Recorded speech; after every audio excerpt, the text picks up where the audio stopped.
Welcome back. This is our fourth and last module of my ePortfolio. My name is RClose and the topic is transformation. As I said in the first module, I refute the concept that transformation is an intellectual reflective process. Intellectual reflection is really just a process like a computer process. And as we know in computer programming, we have garbage in, we get garbage out. Transformation really comes from changing the situation. Entitlement is scaffolding life experience, one positive thing after another, sure with some setbacks, but mostly positive with a faith in the future. Poverty and PTS gives us a series of experiences or situations that alter our values, our character, our perceptions, even physical reality for us into a more pessimistic future. Sometimes someone that lived a life of entitlement can go to war, and whole concepts or paradigms of experiences about trust in people become shattered, and we come back, we have a hard time adapting one reality into the next. So the way to turn this around, going back to kind of a Dewey adult learning thing, is to change the situations. One of the things that's interesting about rescue missions and their 18-month new life programs to turn people around is you take someone that's been on the streets doing survival, lying, cheating, doing whatever they can to get by, but mostly it's a life of just taking.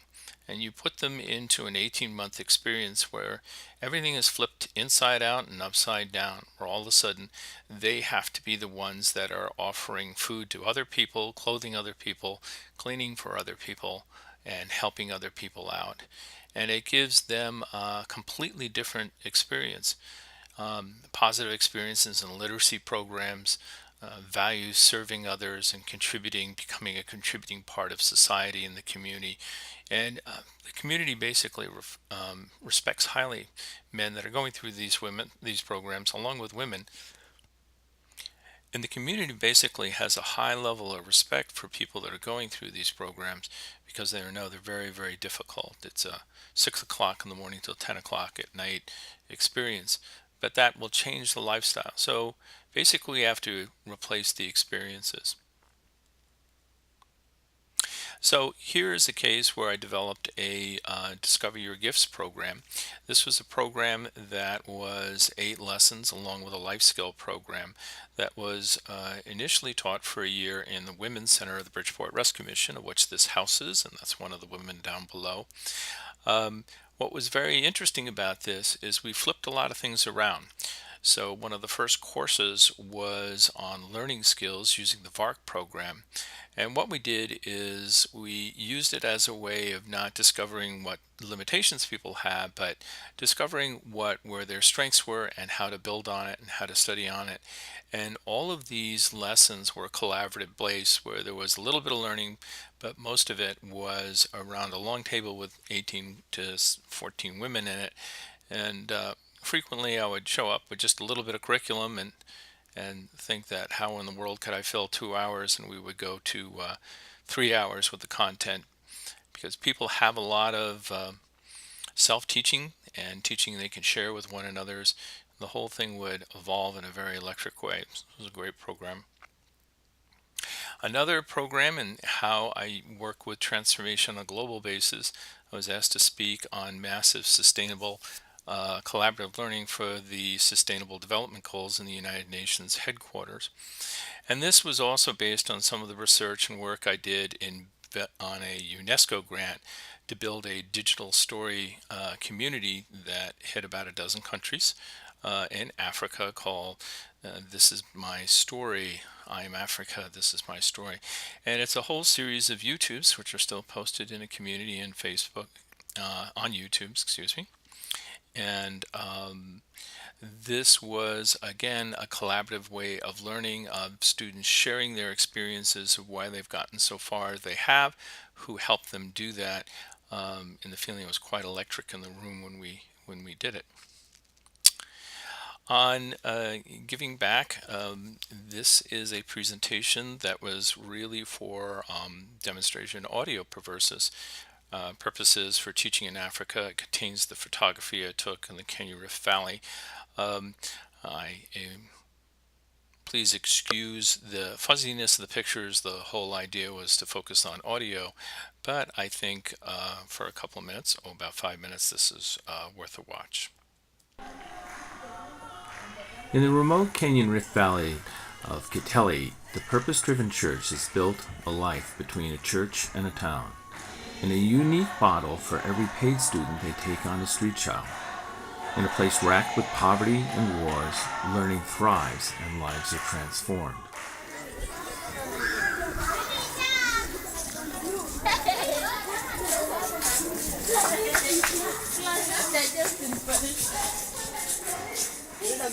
Education in the African culture is more of a collaborative social process. Unlike U.S. education's culture of individual competition leading for financial success, their learning is a gift, blessing, ticket out of desperation, and a way to be a contributor to the community. It is pride. The purpose-driven school is a haven for changing lives. Funded mostly through local town people in Kitale, Margaret and Moses understand that learning is a social process between students and the needs of the community. Plagued by lack of funds, facilities, and opportunities at graduation, students are motivated by faith and community connection.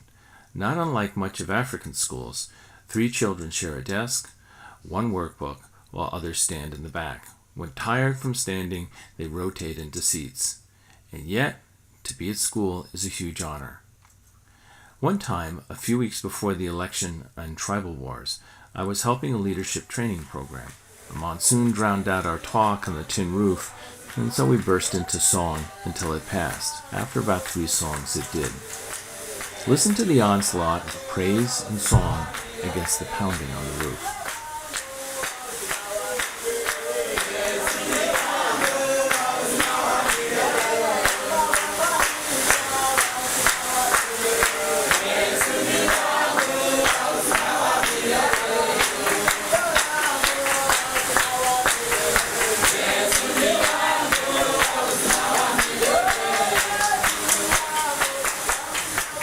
The purpose-driven school embraces a world of tribal wars, refugees from Sudan, genocide, orphans, the abused from extreme poverty. The school offers a safe place, guidance, skills, and hope. It is the safe field of faith that deep transformation and hopelessness of spirit can take place.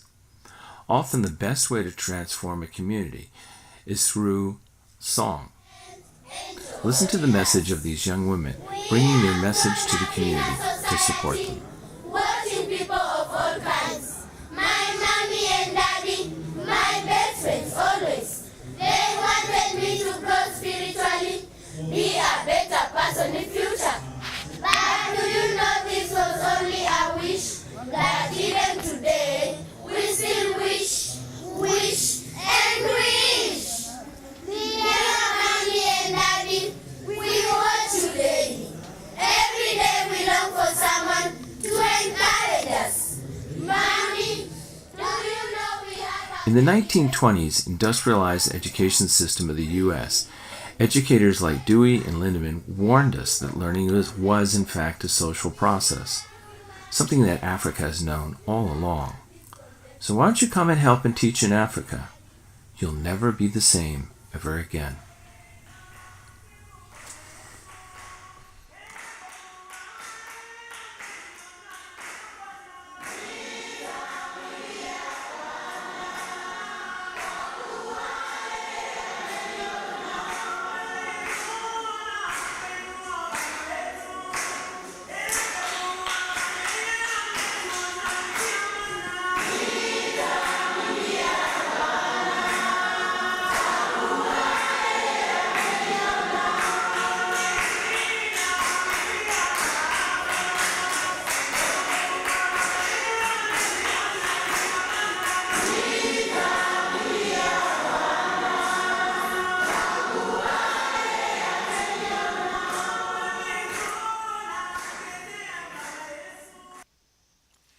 So that concludes our ePortfolio. Thought I'd leave it with something fun. My name is Richard Close again. You can find my whole ePortfolio at richardclose.com. and we'd be happy to help you in any way we possibly can to use learning to transform the world into a better place. Thank you for your time.